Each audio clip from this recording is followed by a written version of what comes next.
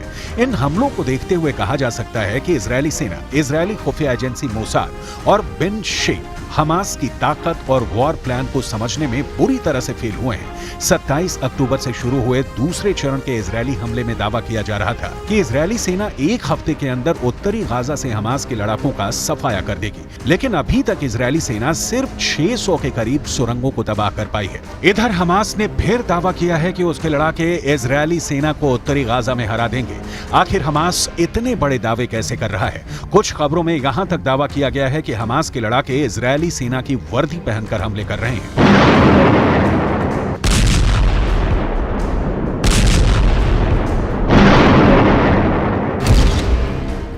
मार दिए हमास के 8000 लड़ाके। इजरायल ने दावा किया कि हमास ने गाजा में कंट्रोल खो दिया है। रक्षा मंत्री यो गैलेंट का दावा है कि हमास के लड़ाके साउथ गाजा की ओर भाग रहे हैं। इस बीच गाजा के ज्यादातर हॉस्पिटल्स और क्लिनिक में हालात बदतर होते जा रहे हैं।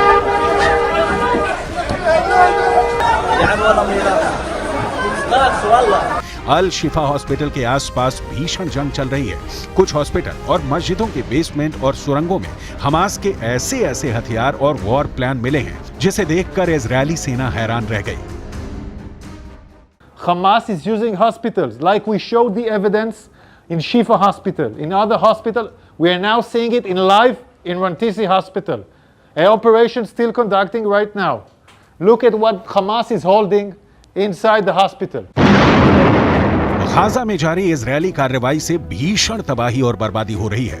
गाजा के सबसे बड़े अस्पताल अल शिफा के निदेशक मोहम्मद अबू सलमिया ने दावा किया कि 179 शवों को सामूहिक कब्र में दफनाया गया।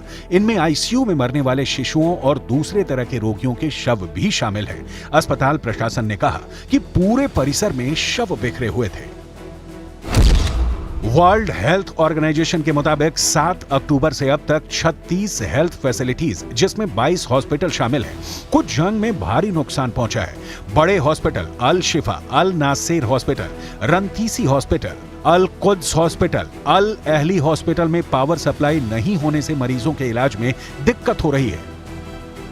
इजरायली सेना इन हॉस्पिटल के नीचे बने हमास के कमांड सेंटर्स को निशाना बना रही है। सेना का दावा है कि हमास ने बच्चों के रंतीसी अस्पताल के नीचे अपने कमांड सेंटर में ही इजरायली बंधकों को कैद कर रखा था। सेना ने जब इस हॉस्पिटल पर कब्जा कर सर्च ऑपरेशन चलाया तो यहाँ की सुरंग में कुर्सी, रस्सी, हथियार, मोटरसाइकिल, गार्ड्स के लिए ड्यूटी चार्ट जैसे कई सामान बरामद हुए। इसके अलावा यहाँ मेकशिफ्ट टॉयलेट, किचन और वेंटिलेशन पाइप भी मौजूद थे। सेना ने बताया कि हमास की सुरंगों के दरवाजे बुलेट प्रूफ हैं और ये सुरंग अस्पताल के नीचे मौजूद है। मार दिए हमास के 8000 लड़ाके।